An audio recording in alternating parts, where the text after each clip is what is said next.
পড়াশোনার জন্য সারা পৃথিবীতে যতগুলো সিস্টেম আসছে তার মধ্যে যদি আমি বলি নাম্বার 1 সিস্টেম, সেটা হচ্ছে হাফেজি পড়ার সিস্টেম। কিভাবে সেটা বলি। যে কোনো শিক্ষার্থী যে কোনো সময় সেরা স্টুডেন্ট হইতে পারে, জাস্ট একটা ফর্মুলা লাগবে, একটা ফর্মুলা। সেই ফর্মুলাটা কি? ধরা যাক সে আজকে থেকে পড়া শুরু করছে, আজকে থেকে সে পড়ছে। এখন যা পড়বে জাস্ট 1 ঘন্টা পরে কিন্তু 56% জিনিস সে ভুলে যাবে, একদিন পরে 70% ভুলে যাবে, 1 সপ্তাহ পরে 80% ভুলে যাবে। তার মানে আমরা যা কিছু পড়ি, যা কিছু শুনি, 80% জিনিস 7 দিন পরে নাই। অথচ কোরআন শরীফ যারা পড়ে তারা দেখা যায় যে গোটাল কোরআনের 30টা পারা একদম A to Z মুখস্থ না। তারা কিভাবে খেয়াল রাখে? কেউ যদি হাফেজি পড়াটা দেখবে যে হাফেজিতে যারা পড়ে ভোরের টাইমে তারা একটু পড়ে এবং সকালে আবার একটু পড়ার পরে দুপুরের পর থেকে তারা রিভিশন দেয়, মাগরিবের পরে তারা রিভিশন দেয়, এশার পরেও রিভিশন। সারাদিনে যে টাইমটা তারা পড়ে ক্যালকুলেশন করলে দেখা যাবে 70% থেকে 80% টাইম তারা রিভিশন দেয়, 70 থেকে 80% টাইম তারা শুধু রিভিশন দেয়। এবং ইন্টারন্যাশনালি বলতেছে যে একটা স্টুডেন্ট অসাধারণ হবে যদি সে দৈনিক যে পরিমাণ টাইম পড়ে তার 70% টাইম সে যদি রেগুলার রিভিশন দেয় তাহলে সে অসাধারণ স্টুডেন্ট হবে। এবং একটা স্টুডেন্ট যখন হচ্ছে যে হাফেজি পড়ে তখন তার ব্রেইনের মধ্যে কিন্তু একটা আলফা ওয়েভ তৈরি হয়, আলফা ওয়েভ। এবং এই ওয়েভটা এমন, ধরা যাক আপনি নর্মালি একটা পৃষ্ঠা পড়তে আপনার লাগতেছে ধরলাম যে 10 মিনিট। আপনি যদি আলফা ওয়েভে পড়েন, আলফা ওয়েভ ব্রেইনের মধ্যে, তাহলে আল্লাহর রহমতে আপনার ওই পড়াটা 2 থেকে 3 মিনিটে হবে। তার মানে স্বাভাবিকভাবে একটা পড়া আপনি যেই স্পিডে পড়েন আলফা ওয়েভ থাকলে তার থেকে 4 থেকে 5 গুণ বেশি স্পিডে আপনি আল্লাহর রহমতে পড়তে পারবেন। তাহলে যারা কোরআনের হাফেজিতে পড়ে তারা কিন্তু ব্রেইনে আলফা ওয়েভ তৈরিটা অটোমেটেড হয়। ওই যে আমি যখন কোরআন তেলাওয়াত আমরা শুনলাম তখন এটা ভালো লাগছে না সবার? কোরআন যখন শুনলাম কি কারণে ভালো লাগলো? কারণ কোরআনের আয়াতগুলো আল্লাহ এমনভাবে অ্যাসেম্বল করছেন, যখনই আমরা শুনি তখন ব্রেইনটা কুল ডাউন হয়। এবং ব্রেইনটা কুল ডাউন হয়ে গেলে ব্রেইনের মধ্যে প্রতি মুহূর্তে যে হচ্ছে বিভিন্ন ঢেউ আছে, ঢেউটা এমন লেভেলে আসে যেটার নাম হচ্ছে আলফা ঢেউ। এবং এই ঢেউটা ব্রেইনের জন্য খুব উপকারী। দেখেন সায়েন্স যে আবিষ্কার হচ্ছে, আপনারা দেখবেন কোরআনে একটা আয়াত আছে যে উটকে আমি কেমনে বানাইছি, এটা কি তোমরা দেখবা না? উট তা কিছুদিন আগে আবিষ্কার হইলো যে উটের যে চোখের পানি আছে না, এই চোখের পানির মধ্যে এমন এক রকমের মেডিসিন আছে যেটা প্রায় 30 রকমের সাপের যে বিষ সেটাকে নিষ্ক্রিয় করতে পারে। ওই যে রাসেল ভাইপারের নাম শুনলাম না, খুব আলোড়ন সৃষ্টি করছিল। সেই রাসেল ভাইপারের যে বিষ ভয়ঙ্কর, মুহূর্তের মধ্যে মানুষকে ধ্বংস করে ফেলে, সেই বিষকেও নিষ্ক্রিয় করার ক্ষমতা বিজ্ঞানীরা দেখছে যে উটের যে চোখের পানি সেটার মধ্যে আছে। আল্লাহ যে বলছে যে উটকে আমি কিভাবে বানিয়েছি সেটা কি তোমরা দেখবা না? কি অসাধারণ আল্লাহর কথাগুলো এখন বিজ্ঞানীরা দেখতেছে। যা কিছু বলে গেছে প্রত্যেকটাই সায়েন্সের সর্বোচ্চ লেভেলে। প্রাচীন মিশরের ঘটনা এটা। মিশরের যে রাজপ্রাসাদ আছে সেই রাজপ্রাসাদে একটা বক্স নিয়ে রাজা এবং তার সাথে মন্ত্রী থেকে শুরু করে সব মানুষজন খুব আগ্রহ নিয়ে বসে আছে। ওই বক্সটা খুলতে পারতেছে না কেউ, যে বক্সটা খুলবে কি করে। এবং বক্সের বাহিরে কি জানি হাবিজাবি লেখা আছে, কেউ বুঝতে পারছে না যে ব্যাপারটা কি। তখন হলো কি, একজন বলতেছে যে বিভিন্ন ভাষা সম্বন্ধে জানে এইরকম খুব জ্ঞানী একজন লোক ওইখানে আছে। তা বলছে ঠিক আছে, ওনাকে ডেকে নিয়ে আসেন। অনেক কায়দা কানুন করে ওই জ্ঞানী লোককে বলছে যে রাজার রাজপ্রাসাদে সবাই হচ্ছে রাজ দরবারে বসে আছে, খুব টেনশনের মধ্যে আছে, বক্সের মধ্যে কি আছে কেউ বুঝতে পারছে না, এবং বাইরে যে কি হাবিজাবি লেখা সেটাও বুঝতে পারছে না। তখন সেই জ্ঞানী লোকটা চলে আসলো। আসার পরে দেখে যে বক্সের বাইরে লেখা আছে এই বক্সটা ভেঙে ফেলা যাবে না, ভেঙে ফেললে ভিতরে এমন উপাদান আছে যে সাথে সাথে ওই বোম ব্লাস্ট হইলে যেমন একটা বিল্ডিং উড়াই নিয়ে যায় ওইরকম করে গোটাল রাজপ্রাসাদ উড়াই নিয়ে যাবে। বাইরে লেখা আছে লাল কালিতে সতর্কতা। তো ওই সময় এখন বক্স খুলবে কি করে, তালা খুলার একদম খুব ভালো লোক লাগবে, তালা খুলতে পারে এরকম একজনকে আবার নিয়ে আসলো। নিয়ে আসার পরে উনি অনেক কায়দা কারণ যান ধরপার করতেছে, হঠাৎ করে যদি হচ্ছে যে ব্লাস্ট হয়ে যায় তাহলে গোটাল রাজপ্রাসাদে নাই হয়ে যাবে। অনেক চিন্তা ভাবনা করে আল্লাহর অশেষ রহমত বক্সটা খুলতে পারছে। বক্স খোলার পরে দেখে যে বক্সের মধ্যে দুইটা, এই ধরবো কিন্তু, বক্স খোলার পরে দেখে যে বক্সের মধ্যে দুইটা চিঠি আছে। তো ওই চিঠি যে ভাষায় লেখা আছে সেই ভাষা, ওই যে বাহিরে যে ভাষা ছিল সেই ভাষা।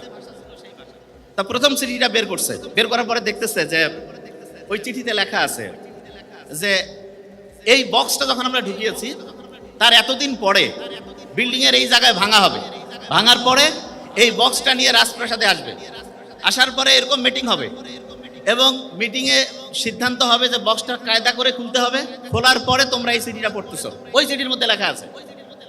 ওই চিঠি যখন সবাই পড়তেছে ভয় পেয়ে গেছে, কিরে বাবা এত আগে বক্স ছিল, সেই বক্সের মধ্যে এরকম চিঠি আসলো কি করে? তারপরে বলতেছে আর কি লেখা আছে, বলছে যে এই চিঠি একটা দিক নির্দেশনা আছে। দিক নির্দেশনাটা কি? এই যে বক্সটা, সেই বক্সটা যেখান থেকে তারা দেয়াল ভেঙে বের করে নিয়ে আসছে সেইখানে আবার রেখে আসতে হবে। এবং তারা বলে দিয়েছে যে এই বক্সটা সেইখানে রাখার জন্য আবার দেয়ালটা আগের অবস্থায় নিয়ে আসার জন্য যত পরিমাণ টাকা পয়সা লাগে সেই পরিমাণ স্বর্ণ মুদ্রা সেখানে দেওয়া আছে। রাজা এই কথা শোনার পরে যারা ইঞ্জিনিয়ার তাদেরকে ডাকছে, ডেকে বলছে যে যেই জায়গায় যেই বিল্ডিংয়ে যে ডিস্টার্ব হয়েছে সেই বিল্ডিং ঠিক করার জন্য কত টাকা লাগবে ক্যালকুলেশন করে বের করো। ওরা সবাই খুব সুন্দর করে ক্যালকুলেশন করলো, করে হিসাব দিল। হিসাব দেওয়ার পরে ওইখানে যে অর্থকড়ি ছিল ওই বক্সের মধ্যে, সেই অর্থকড়িকে আলাদা করে হিসাব করা হলো। এবং আশ্চর্যের ব্যাপার, সেইখানে যেই পরিমাণ টাকা প্রায় রিপেয়ার করার জন্য প্রয়োজন ছিল সেই পরিমাণ অর্থকড়ি সেখানে আগের থেকে ডিপোজিট করা ছিল। মানুষ তো অবাক হয়ে গেল, কিরে এই বক্সের মধ্যে কি এমন জিনিস যে আগে এত আগে দিয়ে রাখছে যে এতদিন পরে বক্স এরকম বিল্ডিং ভাঙবে, ভাঙার পরে বক্স নিয়ে আসবে, ওইটা আবার রিপেয়ার করতে যে টাকা সেইটারও অর্থ করে দেওয়া আছে। সবাই খুব কৌতূহল হলো যে আরো কিছু আছে নাকি। তারপরে দেখে যে ওই বক্সের মধ্যে আরেকটা চিঠি আছে। চিঠির মধ্যে কি লেখা আছে? এখন যে জ্ঞানী লোক একজন শুধু পড়তে পারে আর বাকি কেউ পড়তে পারে না। বলতেছে এখানে কয়েকটা পরের প্রজন্ম যারা আসবে তাদের জন্য কয়েকটা বুদ্ধি দেওয়া আছে এবং লেখা আছে এই বুদ্ধিগুলো যদি তোমরা ফলো করো তাহলে পরের প্রজন্ম তোমার অনেক সুখে শান্তিতে জীবনটা অনেক অসাধারণ হবে। তো ওই চিঠিতে কি লেখা ছিল সেটা বলার আগে কয়েকটা ঘটনা একটু বলি। আমরা এখন যতগুলো সমস্যার মধ্যে আছি, এক নাম্বার সমস্যা যদি বলি, নাম্বার 1, সেটা হচ্ছে কি জানি, যে আমরা ফ্যামিলির মধ্যে 3টা জেনারেশনের কানেকশন নাই। এইটা হচ্ছে সবচেয়ে বড় সমস্যা। কোন কোন জেনারেশন? আব্বা আম্মার সাধারণভাবে বাবা মা যেটা থাকে, ওনার ছেলে মেয়ে, আর ওনার উপরে হচ্ছে দাদা দাদি। তার মানে দাদা দাদি বা নানা নানি, মা বাবা, সন্তান, 3টা জেনারেশন একসাথে থাকার কথা। 3টা জেনারেশনের একটার সাথে আরেকটা ঠিকভাবে কানেকশন না হওয়ার কারণে যতগুলো প্রবলেম এখানে আমার কাছে আসছে সবগুলো প্রবলেম দেখলাম এই একটা জায়গাতে এর সমাধান আছে। জাস্ট ওয়ান, একটা জায়গা। এবং সেই সমাধানটা আমরা আজকে ইনশাআল্লাহ খুব দ্রুত করে ফেলতে পারবো। এটা কিভাবে করব সেটা একটা বলি। প্রফেসর আলেকজান্ডার বলতে একজন আছে, উনি হচ্ছেন 1970-এর দশকের 2টা আলাদা আলাদা পার্ক বানিয়েছেন। পার্ক, একটা পার্কের মধ্যে উনি 2 রকমের বোতল রাখছেন। 2 রকম বোতল ধরবো, কিন্তু আমি দেখতেছি খুচর মচর কে করতে, আমি ধরবো একটু পরে। 2 রকম বোতল আছে। একটা বোতলের মধ্যে মরফিন দেওয়া হয়েছে, মরফিন। আরেক রকমের বোতলের মধ্যে শুধু পানি, কোনো কিছু নাই। সবগুলো ইঁদুরকে এরকম বিভিন্ন 2 টাইপের বোতল ছেড়ে দিয়েছে, আর ইঁদুরগুলো আছে। কিন্তু ভয়ঙ্কর ব্যাপার হচ্ছে সবগুলো ইঁদুর মরফিন যুক্ত যে পানি আছে সেটা খাচ্ছে। মরফিন মানে বুঝছি তো, নেশা, 200% ডোপামিন ঘরনায়, ভয়ঙ্কর খারাপ। তা সবাই চিন্তা করতেছে তাইলে নেশা জাতীয় জিনিস শুধু মানুষ না, ইঁদুরও পছন্দ করে, ও খাইতে চায়। তা আলেকজান্ডার, প্রফেসর আলেকজান্ডার যিনি, উনি চিন্তা করতেছে ইঁদুর সবগুলোই দেখা যাচ্ছে মরফিন যুক্ত পানি খাচ্ছে, আচ্ছা দেখি তো একটু এক্সপেরিমেন্ট একটু চেঞ্জ করি, কি করব। আরেকটা উনি পার্ক বানিয়েছে যেখানে এইরকম 2 রকমের হচ্ছে পানির কৌটা রাখছে। এক জায়গায় আছে মরফিন মিশানো পানি, আরেক জায়গায় এমনি। কিন্তু এবার একটা ইন্টারেস্টিং জিনিস করছে, সেটা কি, ওইখানে ইঁদুররা যে জিনিসগুলো পছন্দ করে বলতে কিরকম, আরেকটা ইঁদুরের সাথে বন্ধুত্বপূর্ণ সম্পর্ক, এরকম বিভিন্ন ইঁদুর রাখছে। এবং ওইখানে হচ্ছে মূলত র্যাট, তারা যা পছন্দ করে তাদের পূর্বপুরুষ, তার পরের পুরুষ, এরকম বিভিন্ন রকমের হচ্ছে ইঁদুরের বংশধরকে বিভিন্ন রকম করে কমিউনিটি, একটা সোসাইটির মতো তৈরি করে দিয়েছে। এবং তাজ্জব ব্যাপারটা যেটা সেটা হচ্ছে এই পার্কের মধ্যে যতগুলো ইঁদুর ছিল 100% ইঁদুর যেই বোতলের মধ্যে শুধু পানি ছিল সেই পানি খাইছে। তখন প্রফেসর আলেকজান্ডার বলতেছে এটা তো একটা মারাত্মক ভাবনা চিন্তা। তার মানে একটা পার্ক, র্যাট পার্ক, সেটা যদি ইঁদুররা খেলাধুলার ব্যবস্থা থাকে, তারা যে এরকম জিনিস পছন্দ করে, সে এখানে একটা জিনিস অনেকে মনে হয় বুঝতে পারেনি, যা স্যার দুইটাই তো পার্ক, পার্থক্য কি? পার্থক্য একটা ছিল, প্রথম যে পার্কটা ছিল সেটা ছিল একটা কারাগারের মতো। কারাগার বলতে সেখানে শুধু একটা দুইটা ইঁদুরে থাকতো, বেশি ইঁদুর রাখতো না। আর আরেকটা জায়গায় বড় একটা পরিসরে অনেকগুলো ইঁদুর রাখছে এবং ওইখানে দেখা গেছে প্রত্যেকে মরফিন যুক্ত পানি খায়নি, মরফিন ছাড়া স্বাভাবিক যে হচ্ছে পানি সেটা খাইছে। তা আমাদের যে বাড়িগুলো, এই বাড়িগুলো বর্তমানে হয়ে গেছে ইঁদুরের খাঁচার মতো। এই যে ফ্ল্যাট, এক একটা 1200-1500 স্কোয়ার ফিট ফ্ল্যাটের মধ্যে কি হয়, আব্বা আম্মা থাকে, মানে হাজব্যান্ড ওয়াইফ, বাচ্চা একটা দুইটা তিনটা, এই তো, এবং প্রত্যেকের আলাদা আলাদা রুম। তার মানে প্রত্যেকে এক একটা হচ্ছে ইঁদুরের খাঁচার মধ্যে ঢুকে গেল। ওইখানে হচ্ছে তার নেশার মধ্যে কি আছে, মরফিনের চাইতে নেশা বেশি আছে একটা জিনিসে, সেটা হচ্ছে ডিজিটাল যে ডিভাইস আছে এইখানে। এটা কেমন ভাবে ওরা অ্যাসেম্বল করছে, আমরা নর্মালি মরফিন খেলে 200% হয় না, 200% হচ্ছে ডোপামিন ক্ষরণ হয়, মানে ভালো লাগার পার্সেন্টেজ আর 200 হয়। আর কেউ যদি মোবাইলের মধ্যে ধরা যাক কোনো ফেসবুকিং করতেছে, কোনো হচ্ছে যে গেম খেলতেছে, তারপরে ধরা যাক কোনো অশ্লীল কোনো জায়গায় যাচ্ছে, তাহলে 250% পর্যন্ত ডোপামিন ক্ষরণ হয়। তার মানে একাকী একটা ইঁদুর থাকলে যেমন মরফিন পান করে, এরকম একাকী যদি হচ্ছে দেখা যায় ছোট্ট ছেলে মেয়েরা থাকে, তাদেরও কিন্তু এরকম মরফিনের চাইতে বেশি নেশা, এইটাতে অ্যাডিক্টেড হওয়ার সম্ভাবনা সবচেয়ে বেশি। তাহলে প্রশ্ন হলো যে এটা থেকে বাঁচার বুদ্ধিটা কি? বুদ্ধি খুব সহজ। আমরা যদি আমাদের বাড়িগুলোকে ইঁদুরের খাঁচা না বানিয়ে, দেখা যায় যে আমরা আমাদের বাড়িগুলোকে হচ্ছে একটা পার্কের মতো বানাই ফেলি। পার্কের মতো মানে কি?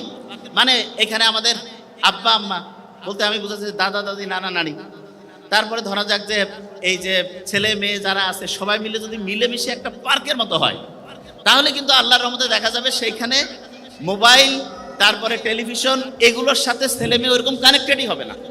দেখা যাবে সে অটোমেটেড ফ্যামিলির সাথে কানেক্টেড থাকবে। কেন? কারণ মানুষের নেচার হচ্ছে মানুষকে বানিয়েছে একজনের সাথে আরেকজনকে কানেক্টেড করে। কিন্তু যখন এই কানেক্টিভিটিটা থাকে না, তখন আমরা অটোমেটেড কি হয়, দেখা যায় যে কানেকশন নাই, তখন ইঁদুর একা একটা কেজের মধ্যে থাকলে যে অবস্থা হয় সেই অবস্থার মধ্যে পড়ে যায়। এখন এখানে একটা জিনিস বলে রাখি, অনেকে একটা জিনিস জানতে চেয়েছে যে আমাদের যে ইংলিশ মিডিয়ামের এখানে যে স্কুল হবে, সেখানে হাফেজি পড়ার সাথে হচ্ছে পড়াশোনা কি ভালো হবে না খারাপ হবে? দেখেন, পড়াশোনার জন্য সারা পৃথিবীতে যতগুলো সিস্টেম আসছে, তার মধ্যে যদি আমি বলি নাম্বার 1 সিস্টেম, সেটা হচ্ছে হাফেজি পড়ার সিস্টেম। কিভাবে সেটা বলি, যে কোনো শিক্ষার্থী যে কোনো সময় সেরা স্টুডেন্ট হইতে পারে, জাস্ট একটা ফর্মুলা লাগবে, একটা ফর্মুলা। সেই ফর্মুলাটা কি? ধরা যাক সে আজকে থেকে পড়া শুরু করছে, আজকে থেকে সে পড়ছে, এখন যা পড়বে জাস্ট 1 ঘন্টা পরে কিন্তু 56% জিনিস সে ভুলে যাবে, একদিন পরে 70% ভুলে যাবে, 1 সপ্তাহ পরে 80% ভুলে যাবে। তার মানে আমরা যা কিছু পড়ি, যা কিছু শুনি, 80% জিনিস 7 দিন পরে নাই। অথচ কোরআন শরীফ যারা পড়ে, তারা দেখা যায় যে গোটাল কোরআনের 30টা পারা একদম A to Z মুখস্থ না। তারা কিভাবে খেয়াল রাখে? কেউ যদি হাফেজি পড়াটা দেখবে যে হাফেজিতে যারা পড়ে, ভোরের টাইমে তারা একটু পড়ে এবং সকালে আবার একটু পড়ার পরে দুপুরের পর থেকে তারা রিভিশন দেয়, মাগরিবের পরে তারা রিভিশন দেয়, এশার পরেও রিভিশন। সারাদিনে যে টাইমটা তারা পড়ে, ক্যালকুলেশন করলে দেখা যাবে 70% থেকে 80% টাইম তারা রিভিশন দেয়, 70 থেকে 80% টাইম তারা শুধু রিভিশন দেয়। এবং ইন্টারন্যাশনালি বলতেছে যে একটা স্টুডেন্ট অসাধারণ হবে যদি সে দৈনিক যে পরিমাণ টাইম পড়ে, তার 70% টাইম সে যদি রেগুলার রিভিশন দেয়, তাহলে সে অসাধারণ স্টুডেন্ট হবে। এবং একটা স্টুডেন্ট যখন হচ্ছে যে হাফেজি পড়ে, তখন তার ব্রেইনের মধ্যে কিন্তু একটা আলফা ওয়েভ তৈরি হয়, আলফা ওয়েভ। এবং এই ওয়েভটা এমন, ধরা যাক আপনি নর্মালি একটা পৃষ্ঠা পড়তে আপনার লাগতেছে ধরলাম যে 10 মিনিট। আপনি যদি আলফা ওয়েভে পড়েন, আলফা ওয়েভ ব্রেইনের মধ্যে, তাহলে আল্লাহর রহমতে আপনার ওই পড়াটা 2 থেকে 3 মিনিটে হবে। তার মানে স্বাভাবিকভাবে একটা পড়া আপনি যেই স্পিডে পড়েন, আলফা ওয়েভ থাকলে তার থেকে 4 থেকে 5 গুণ বেশি স্পিডে আপনি আল্লাহর রহমতে পড়তে পারবেন। তাহলে যারা কোরআনের হাফেজিতে পড়ে তারা কিন্তু ব্রেইনে আলফা ওয়েভ তৈরিটা অটোমেটেড হয়। ওই যে আমি যখন কোরআন তেলাওয়াত আমরা শুনলাম তখন এটা ভালো লাগছে না সবার? কোরআন যখন শুনলাম কি কারণে ভালো লাগলো? কারণ কোরআনের আয়াতগুলো আল্লাহ এমনভাবে অ্যাসেম্বল করছেন, যখনই আমরা শুনি তখন ব্রেইনটা কুল ডাউন হয়, এবং ব্রেইনটা কুল ডাউন হয়ে গেলে ব্রেইনের মধ্যে প্রতি মুহূর্তে যে হচ্ছে বিভিন্ন ঢেউ আছে, ঢেউটা এমন লেভেলে আসে যেটার নাম হচ্ছে আলফা ঢেউ, এবং এই ঢেউটা ব্রেইনের জন্য খুব উপকারী। দেখেন সায়েন্স যে আবিষ্কার হচ্ছে, আপনারা দেখবেন কোরআনে একটা আয়াত আছে যে উটকে আমি কেমনে বানাইছি, এটা কি তোমরা দেখবা না? উট উট তা কিছুদিন আগে আবিষ্কার হইলো যে উটের যে চোখের পানি আছে না, এই চোখের পানির মধ্যে এমন এক রকমের মেডিসিন আছে যেটা প্রায় 30 রকমের সাপের যে বিষ সেটাকে নিষ্ক্রিয় করতে পারে। ওই যে রাসেল ভাইপারের নাম শুনলাম না, খুব আলোড়ন সৃষ্টি করছিল। সেই রাসেল ভাইপারের যে বিষ ভয়ঙ্কর, মুহূর্তের মধ্যে মানুষকে ধ্বংস করে ফেলে, সেই বিষকেও নিষ্ক্রিয় করার ক্ষমতা বিজ্ঞানীরা দেখছে যে উটের যে চোখের পানি সেটার মধ্যে আছে। আল্লাহ যে বলছে যে উটকে আমি কিভাবে বানিয়েছি সেটা কি তোমরা দেখবা না? কি অসাধারণ আল্লাহর কথাগুলো এখন বিজ্ঞানীরা দেখতেছে, যা কিছু বলে গেছে প্রত্যেকটাই সায়েন্সের সর্বোচ্চ লেভেলে। দেখেন একটা জিনিস বলি, এই যে একটা জিনিস লক্ষ্য করুন, মৌমাছি নিয়ে একটা সূরা আছে না কোরআন শরীফে? খাঁটি মধু কারা কারা খান? একটু হাত উঁচু করেন তো। প্রত্যেকে খাবেন, খুব উপকারী খাঁটি মধু। আচ্ছা, একটা ইন্টারেস্টিং জিনিস বলি, মধুর যে মৌচাক আছে না, মৌচাকে কিন্তু সিকিউরিটি গার্ড অফিসার আছে। যে ভাই আপনি কি করেন, এটা কি ক্যান্টনমেন্ট? হ্যাঁ, ক্যান্টনমেন্টের মতো। অনেকে বিভিন্ন কোম্পানির নাম নিতে চাই না, কয় যে পরিশোধিত মধু। পরিশোধিত মধু, বাপ মার ভালোবাসা যদি কয় পরিশোধিত ভালোবাসা, এটা কি হবে? ওইটা তো 100% অরিজিনাল, কিসের আর পরিশোধন করবে? তা মৌচাকের মধ্যে সিকিউরিটি গার্ড অফিসার থাকে। একটা মৌমাছি যখন আসে, আসার পরে তাকে চেক করে। এই যে এয়ারপোর্টে ঢুকলে যেমন মেটাল ডিটেক্টর দিয়ে চেক করে না, এরকম প্রত্যেকটা মৌমাছিকে আলাদা আলাদা করে চেক করে। চেক করার পরে যদি দেখে তার মধ্যে কোনো জার্ম আছে, কোনো জীবাণু আছে, তাহলে তাকে আসসালামু আলাইকুম বলে বিদায় করে দেয়, ঢুকতে পারবে না। সে আবার নিজে পরিষ্কার হয়ে আবার আসে, আবার এসে চেক করে, যদি দেখে যে অপরিষ্কার আছে আবার ফিরায় দেয়। তৃতীয়বার আবার আসছে, আবার যদি দেখে অপরিষ্কার তাকে মেরে ফেলে। মারাত্মক। তার মানে এমন একটা সিকিউরিটি সিস্টেম মৌচাকের সিকিউরিটি অফিসাররা করছে, প্রত্যেক ফোঁটা মধু 100% অথেন্টিক পিওর। এবং আল্লাহ যে মধুর কথা বলছে, মধুর যে টেম্পারেচার নিয়ন্ত্রণের জন্য একটা স্পেশাল সিস্টেম আল্লাহ দিয়ে রাখছেন। আমাদের শরীরের জন্য 35-40 ডিগ্রি তাপমাত্রা খুব ভালো, 35-40 খুব ভালো। ঠিক তেমনি করে মধুটা তৈরি হইতে গেলে মৌচাকের মধ্যে 35 থেকে 40 ডিগ্রি টেম্পারেচার লাগে। এখন আপনার মাথায় একটা প্রশ্ন আসতে পারে যে গরমের সময় ধরা যাক যে সাহারা মরুভূমি, ওইখানেও মৌচাকের মধ্যে মধু হয়, তো ওইখানে তো টেম্পারেচার 50, ওইখানে 35-40 আসবে কি করে? আবার সাইবেরিয়ার মধ্যে ওইখানেও মধু হয়, সেইখানে দেখা যাচ্ছে যে 0 ডিগ্রি 20 ডিগ্রি, ওইখানে মধু হবে কিভাবে? শুনলে অবাক হবেন, মৌচাকের মধ্যে যে মৌমাছি আছে সেই মৌমাছির মধ্যে এয়ার কন্ডিশন মেশিন আছে। কিরকম? ওদের যে ডানা আছে না, ডানার মধ্যে 2 রকম প্যাটার্ন আছে। একটা ডানা হচ্ছে উপর থেকে নিচে ঘুরে, আর একটা নিচ থেকে উপরে ঘুরে। ওই যে ফ্যান যেমন আছে না, ফ্যান উপর নিচ করলে দেখবেন আপনি, এটা এক্সাম্পল হচ্ছে কিছু এয়ার কুলিং মেশিন আছে, গরমও দেয় ঠান্ডাও দেয়, হিটও করে, এয়ার কন্ডিশনিং। ঠিক তেমনি করে ওই মৌমাছির পাখাগুলো যখন ডান পাশে ঘুরতে থাকে তখন টেম্পারেচার আস্তে আস্তে আস্তে বাড়তে থাকে। মৌমাছির পাখাগুলো যখন বাম পাশে উল্টা দিকে ঘুরতেছে, ফ্যানের উল্টা দিকে, তখন দেখা যাচ্ছে আস্তে আস্তে তাপমাত্রা কমতেছে। এবং এরা এত সায়েন্টিফিক, যখনই টেম্পারেচার 35-40 এসে গেল তখন ঘোরাঘুরি বন্ধ করে দিল। মৌমাছির মধ্যে যে বুদ্ধি আল্লাহ দিছে, মানুষ যদি মৌমাছি নিয়ে গবেষণা করে তাহলে দেখবে যে আল্লাহ উপর থেকে প্রত্যেকটা জিনিস মানুষের প্রয়োজন অনুযায়ী ডিজাইন করছে, প্রয়োজন অনুযায়ী। দেখেন আপনারা আবু লাহাবের নাম শুনছেন না? আবু লাহাব সম্বন্ধে কিন্তু কোরআনে আল্লাহ বলেই দিয়েছে একদম স্পষ্ট করে যে সে জাহান্নামে যাবে। এবং আবু লাহাব যদি ইসলাম কবুল করতো তাহলে কিন্তু কোরআন ভুলে যাবে, বুঝলি? কারণ আল্লাহ নিজে বলছে যে ও জাহান্নামে যাবে। কিন্তু দেখেন আল্লাহ কিন্তু মানুষের অতীত, বর্তমান, ভবিষ্যৎ সব জানে। কারণ আল্লাহর কাছে টাইমের কোনো হিসাব কিতাব নাই, সব একই, সব কিছু ওনার কাছে স্থির, কোনো কিছু আগে পিছে কিছু নাই। এবং উনি বলে দিয়েছে, আবু লাহাব হচ্ছে যে আগুনে পুড়বে, তার স্ত্রী গলার মধ্যে রশি লেগে হচ্ছে মরবে। এবং দুইটাই প্রমাণিত হয়েছে, দুইটাই। আবু লাহাব ইসলাম কবুলও করলো না, সে যদি খালি কবুল করতো আলাদা হয়ে যেত ইতিহাস। এসে বলতে পারতো যে আল্লাহ আমি ইসলাম কবুল করলাম, তোমার কোরআন তো মিথ্যা হয়ে গেল। কারণ কোরআনে তো বলেই দিয়েছে যে আবুল আহাব অনেক কয়েক বছর বেঁচে ছিল যখন এই কোরআনের আয়াত নাজিল হয়েছে, কিন্তু তারপরে উনি কিন্তু ইসলাম কবুল করতে পারে নাই। এবং কিছুদিন আগে অনেক কয়েকজন হচ্ছে নোবেল বিজয়ী একসাথে হয়েছে, একটা মিটিং করতেছে, তা বলতেছে যে মানুষের জীবনের জন্য দরকার এরকম সবচেয়ে প্রয়োজনীয় 2টা লাইন বলতে হবে, 2টা, এর বেশি বলতে পারবে না। তো অনেক হিসাব কিতাব করে অনেকজন বিজ্ঞানী তো নোবেল নিছে, সবাই একটা একটা একটা একটা করে বিভিন্ন জন বলছে। শেষে 2টা কথা সবচেয়ে বেশি পছন্দ হয়েছে, সবচেয়ে বেশি ভোট পেয়েছে। তার মধ্যে প্রথম কথাটা কোনটা জানেন? যে অবস্থায় আপনি আছেন শুকরিয়া আদায় করেন।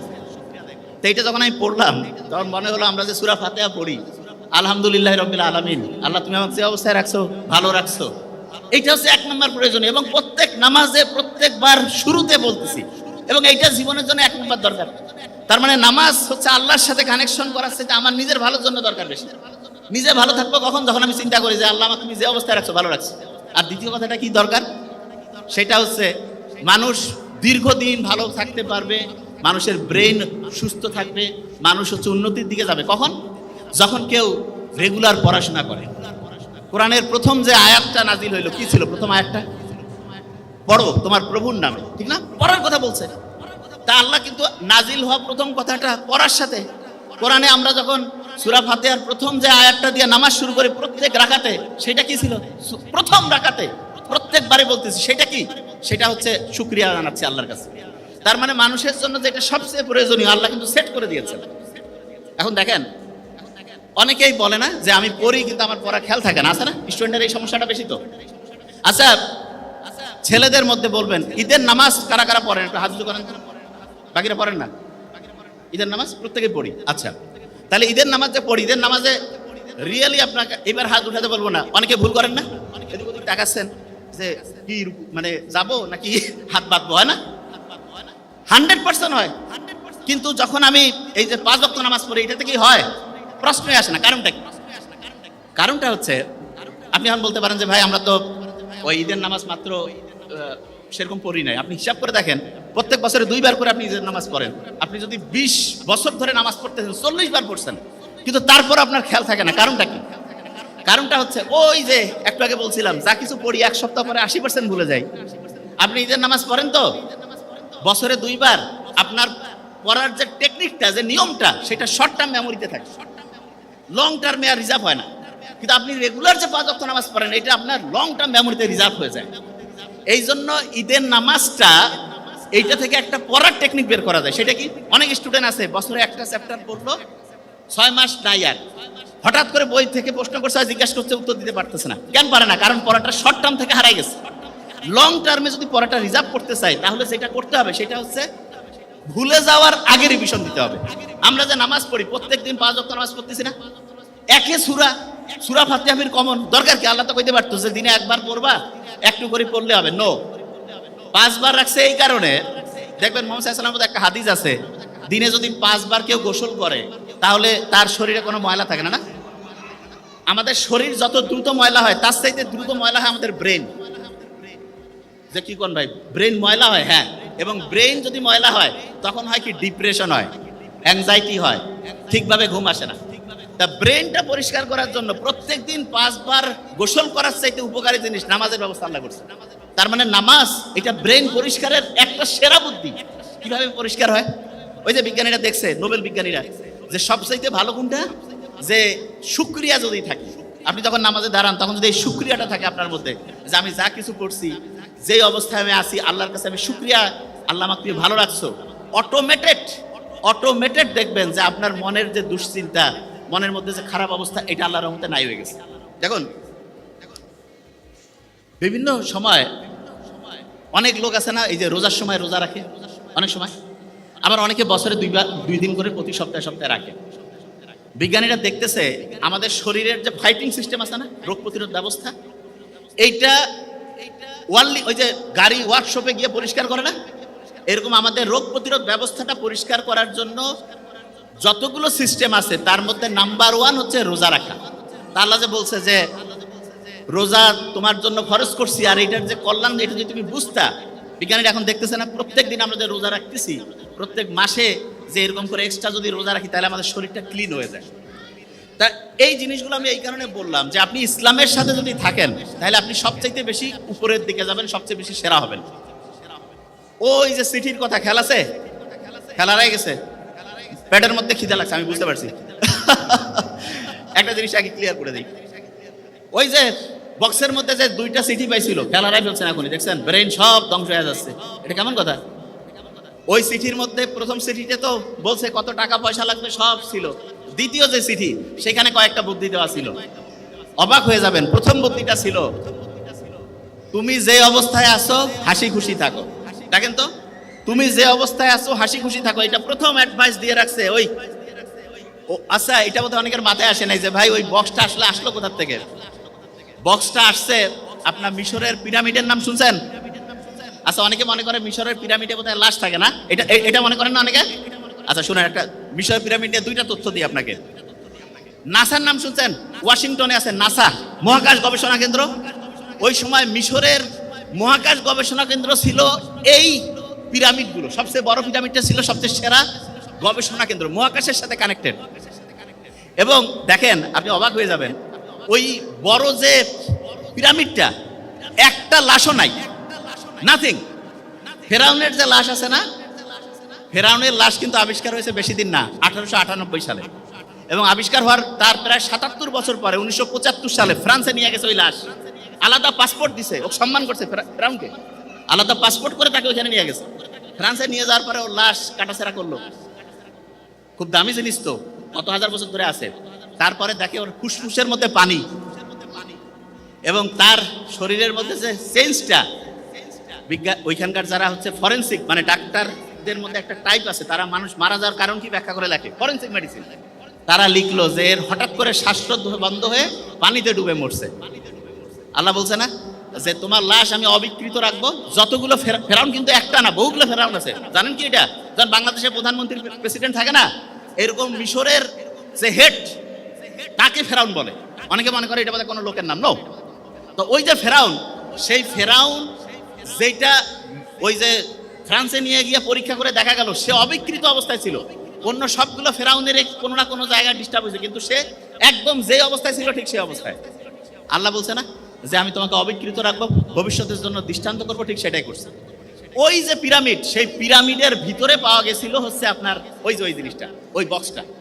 এবং ওই বক্স পাওয়ার পরে ওইখানে 2টা যে চিঠি, দ্বিতীয় চিঠির মধ্যে কি করছে? প্রথম কথা বলছে তুমি যে অবস্থায় আছো হাসি খুশি থাকো। এই যে নোবেল বিজ্ঞানীরা যে বললো মানুষের বেঁচে থাকা এবং ভালো থাকার জন্য সবচেয়ে দরকার, ওই কথাটা কি ছিল? এইটা না, যে হাসি খুশি থাকো, যে অবস্থায় আসে শুকরিয়া থাকো। দ্বিতীয় কথা কি ছিল?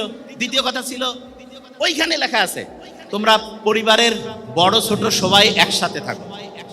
আমরা যে এখন এই যে যত রকমের সোশ্যাল, এই যে কি বলে এটার নাম, সোশ্যাল মিডিয়া হ্যান ত্যান যে আছে, এগুলোতে যে অ্যাডিক্টেড, এটার বড় কারণটা কি? বড় কারণটা হচ্ছে ফ্যামিলির আব্বা আম্মা ভাই বোন, তারপরে দাদা দাদি নানা নানি চাচা চাচি, এই যে বড় ফ্যামিলির যে সত্যিকারের ধারণা, এটা কি আছে? এটা থেকে দূরে চলে গেছি, এই জন্য ধ্বংস হয়ে যাচ্ছে। এখন এই 2টা যদি আমরা ঠিক করে ফেলি, তখন আপনার ব্রেইনের লাস্ট কথাটা বলবো। ব্রেইনের লাস্ট কথাটা কি সেটা একটু বলি। ব্রেইনের 2টা সাইড আছে, 2টা সাইড। একটা সাইড হচ্ছে ডান পাশ, এই ডান পাশটা মানুষকে বলে তুমি ভালো কাজ করো, মানুষের উপকার করো, বিপদে মানুষের পাশে দাঁড়ায় যাও। আর বাম পাশ যেটা আছে সেটা লেফট সাইড, এটা হচ্ছে কয় তুমি একটু স্বার্থপর হও, লজিক দিয়ে চিন্তা করে, কয় যে তোমার থাকলে তোমার হবে, মানসিক দিয়ে লাভ কি, এ কয় মানুষের বিপদে যায় যদি তোমার জান যায়। লেফট যেটা, রাইট সাইড লেফট সাইড 2টাই দরকার আছে, কিন্তু চিন্তা করেন তো কোনটা মানবতার জন্য বেশি দরকার, রাইট না লেফট? রাইট, অন্যের বিপদে আগায় যাওয়া, মানুষকে হেল্প করা, এটা সবচেয়ে রাইটের কাজ। এবং দেখেন আল্লাহ যে বলছে মানুষকে আমি ডানপন্থী করে বানাইছি, ব্রেইনের দেখেন ডানপন্থী, যদিও ব্রেইনের ডান পাশটা শরীরের বাম পাশ, বাম পাশটা শরীরের ডান পাশ নিয়ন্ত্রণ করে, কিন্তু এটা ইন্টারেস্টিং। এবং দেখেন যে এই আছে এখানে কেউ কি আছেন যমজ ভাই বোন আছেন? যমজ ভাই বোন আছে কেউ? আচ্ছা, যমজ যদি কেউ থাকে দেখবেন যে যমজ ভাই বোনদের কিন্তু চেহারা সেম হইতে পারে, সেম, এমনকি ডিএনএ যে আছে সেটাও সেম হইতে পারে, কিন্তু ফিঙ্গারপ্রিন্ট সেম হবে না। এই পৃথিবীতে আদম আলাইহিস সালাম থেকে যত মানুষ আসছে তার মধ্যে কোনো মানুষের একজনের সাথে আরেকজনের ফিঙ্গারপ্রিন্ট মিলবে না। আল্লাহ কিন্তু কোরআনে বলছে যে আমি তোমার আঙ্গুলের ডগা পর্যন্ত পুনর্বিন্যস্ত করতে পারি। আল্লাহ কিন্তু কয়নি ডিএনএ আরএনএ এগুলোর কিছু কথা বলেনি, আঙ্গুলের ডগার কথা বলেছে। তা আমরা যে জিনিসটা বলবো যে একটা স্টুডেন্ট যদি অসাধারণ হইতে চায় তাহলে ইসলামের যে মূল কালচারটা মোহাম্মদ সাল্লাল্লাহু যেটা বলছে ঈশান নামাজের পরে ঘুমায় যাও, এটা হচ্ছে সবচেয়ে সেরা। কারণ রাত 10টা থেকে ভোর 4টা 5টা এই সময় যে ঘুমটা হয় প্রত্যেক ঘন্টায় অন্য সময়ের দ্বিগুণ থেকে 3 গুণ বেশি রিসার্চ হয় ব্রেনটা, এবং ওই সময় আমাদের শরীরের রোগ প্রতিরোধ ব্যবস্থাটা বাড়ে। আর যেই রুমে আপনার সন্তানকে রাখবেন সেই রুমে একটু গাছ লাগাবেন, এবং পারলে জানালা দিয়ে গাছ দেখা যায় এরকম ব্যবস্থা রাখবেন। তাহলে কি হবে, আপনি শুনলে অবাক হবেন, আপনার মন খারাপ হইলে গাছের ছায়ার নিচে গেলে মনটা একটু ভালো হয় না? বিজ্ঞানীরা এখন দেখছে ফাইটোসাইট বলে একটা উপাদান আছে, সেটা আমাদের শরীরের যে রোগ প্রতিরোধ ব্যবস্থা ওকে যে উৎসাহিত করে, আরো ভালো করে কাজ করো, মনটা তখন চাঙ্গা হয়ে যায়। সূর্যের আলোর নিচে প্রত্যেক দিন যাবেন, গেলে দেখবেন যে সূর্যের আলোর যে সানলাইট সেরোটোনিন ক্ষরণ হবে, মনটা চাঙ্গা হবে, কাজ করতে ভালো লাগবে। তার মানে আপনি ইসলামী যে বিধানটা আছে সেই বিধানটার সবচেয়ে সেরা জিনিসটা হচ্ছে রুটিনটা ঠিক করা। আচ্ছা, আমাদের দিনটা শুরু হয় কি ফজর থেকে না মাগরিব থেকে বলেন তো? দিনটা শুরু কখন? দিন মাগরিব। দেখেন ইসলাম যে সেরা তার শেষ উদাহরণটা দিয়ে শেষ করছি। ইসলাম যে সেরা তার প্রমাণ হচ্ছে আপনি যখন তারাবির নামাজ পড়ছিলেন, মাগরিবের ওয়াক্ত নামাজ শুরু করে দিলেন, ঠিক তো? এই যে মাগরিবের নামাজটা যে আপনি শুরু করলেন, আপনার মাগরিব থেকে দিন শুরু, এবং তারপরে রাতে ঘুমাইলেন, উপর ভোরে সেহরি করলেন, সারাদিন গেল, ইফতার হইল, দিন শেষ। বিজ্ঞানীরা বলতেছে যে সবচেয়ে সেরা রুটিন বানাইতে চায় তার জন্য সবচাইতে সেরা রুটিন ফলো করার বুদ্ধি হচ্ছে মাগরিবের পরে সে রুটিন করবে। বিজ্ঞানীরা এখন দেখতেছে ডায়েরি। তার মানে দেখেন ইসলামের আল্লাহ কি সায়েন্টিফিক, কারণ মানুষকে বানাইছে তো আল্লাহ, এই জন্য মানুষের জন্য কোনটা সবচেয়ে কল্যাণকর সেটা আল্লাহ সেট করছে। এই জন্য রুটিন যখন করবেন, ডায়েরি লিখবেন, বাচ্চাকে শিখাবেন, ডায়েরিটা মাগরিবের পর থেকে লেখা শুরু করবেন, মাগরিব টু মাগরিব। আপনার রাতে আপনি কখন ঘুমাবেন, অনেকে ঘুমাচ্ছেন রাত 2টায়, হয় ভোরে উঠবে 5টা, হয় কি পাবে? জীবনে পারবে না, কারণ আপনার ব্রেনে 6-7 ঘন্টা ঘুম দরকার আছে। এই কারণে আপনি মাগরিবে রুটিন করে ফেললেন যে আমি 10টার মধ্যে ঘুমাই যাবো, ভোর 4টা-5টায় উঠবো, উঠে একটু পড়াশোনা করব, তারপরে দিনে একটু সূর্যের নিচে হাঁটাহাঁটি করবো, বুক ভরে শ্বাস নিব, ছাড়বো, এবং সবসময় 2টা কাজ করবেন। একটা হচ্ছে অন্যকে হেল্প করবেন, আর 2 নাম্বার যেটা হচ্ছে সেটা হচ্ছে আল্লাহর কাছে চাবেন। বিজ্ঞানীরা দেখছে 2টা কাজ কেউ যদি করে, লাস্ট 2টা কথা, একটা হচ্ছে কেউ যদি সবসময় অন্যকে বিপদে হেল্প করে, আর যদি কেউ হচ্ছে রেগুলার প্রেয়ার করে, তাহলে তার ডিপ্রেশন, অ্যাংজাইটি এগুলোর কারণে মৃত্যুর যে সম্ভাবনা 30% থেকে কমতে কমতে কমতে 0% হয়ে যাবে। আমরা আশা করি প্রত্যেকে ইসলামের নিয়মগুলো মানবো এবং অসাধারণ জীবন ব্যবস্থার মধ্যে চলে যাব। Thank you so much. আসসালামু আলাইকুম।